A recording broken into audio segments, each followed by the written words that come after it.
এঘণ্টাত উভতি আহিম বুলি কৈ আৰু নাহিল সি। মোৰ আৰু ঈশানৰ বিয়াখন সামাজিকভাৱে বৰ ধুমধামেৰে হৈছিল।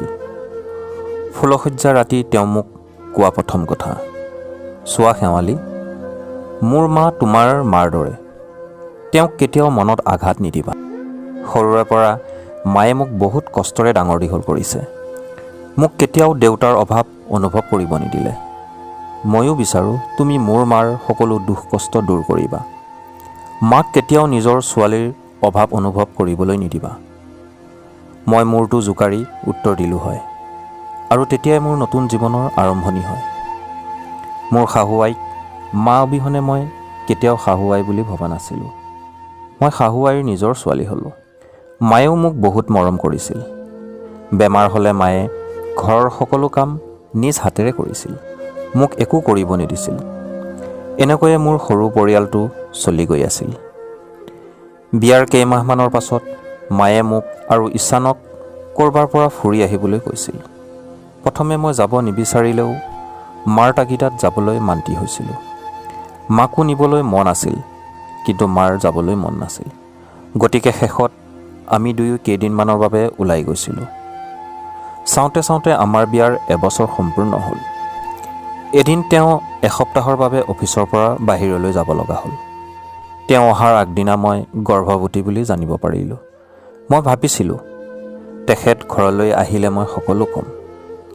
তেখেত বাছত উঠি ঘৰলৈ আহোঁতে মেছেঞ্জাৰত কৈছিলোঁ, আৰু কিমান দেৰি হ'ব? তেখেতে উত্তৰ দিয়াৰ আগতেই শাহু আইৰ মাত শুনি ডাটা কানেকশ্যন অফ কৰি মাৰ ওচৰলৈ গ'লোঁ। মাৰ লগত কথা পাতি থাকোঁতে হঠাৎ ফোনটো বাজি উঠিল। ৰিচিভ কৰাৰ লগে লগে সিফালৰ পৰা মানুহ এজনে ক'লে, ঈশানৰ গাড়ীখন এক্সিডেণ্ট হ'ল। ঈশান বৰ্তমান চিকিৎসালয়ত অতি সংকটজনক অৱস্থাত আছে।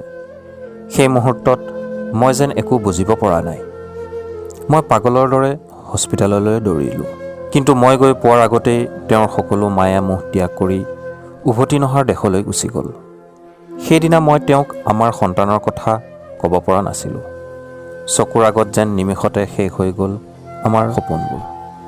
মোৰ চকু পানী দেখি গোটেই চিকিৎসালয়খন স্তব্ধ হৈ গ'ল। মোৰ মায়েও বহুত কষ্টৰে নিজকে চম্ভালি মোক শান্ত কৰাৰ চেষ্টা কৰিছিল। ঈশান যোৱাৰ এবছৰ হ'ল। আমাৰ মাইনা এতিয়া 2 মাহ হ'ল। দেখাত খাইলাখ দেউতাকৰ নিচিনা। বহু বছৰৰ মূৰত আকৌ আহিলোঁ ফেচবুকৰ জগতখনলৈ বুলি। ডাটা কানেকশ্যন অন কৰাৰ লগে লগে কেইবাটাও নটিফিকেশ্যন ফোনটো মেছেজেৰে ভৰি পৰিল। প্ৰথমে মই মেছেঞ্জাৰত এটা ID বিচৰা আৰম্ভ কৰিলোঁ। দেখা পালোঁ সকলোৰে শেষত সেইটো ID আছে। মই কপা কপা হাতেৰে IDটোৰ ভিতৰলৈ গৈ দেখিলোঁ তেওঁৰ শেষ মেছেজ, পাগলীজনী, তোমালৈ আৰু মালৈ কি আনিম কোৱা? ক'ব নালাগে, মই পচন্দ জানো নহয়। ধুনীয়া কাপোৰকে লৈ আনিম দেই, তুমি চিন্তা নকৰিবা, মই এঘণ্টাত উভতি আহিম। মেছেজটো চাই এনেকুৱা লাগিছে যেন চকুলোৱে এতিয়াও মাথাউৰিৰ বান্ধ মনা নাই। আকৌ বাৰে বাৰে মনটোৱে কৈ আছে, তোমাৰ এই এঘণ্টা শেষ নহ'ব নেকি? কাহিনীটো শুনি কেনে পালে কমেণ্ট কৰি জনাব। আমাৰ এই পৰিয়ালটোৰ লগত জড়িত হ'বলৈ চেনেলটো ছাবস্ক্ৰাইব কৰি দিব আৰু আমাৰ পৰৱৰ্তী ভিডিঅ'বোৰ পাই থাকিবলৈ। পুনৰ লগ পাম আৰু এটা ভাল লগা কাহিনীৰ সৈতে। তেতিয়ালৈ আপুনি সুস্থ আৰু সবল হৈ থাকক। ধন্যবাদ।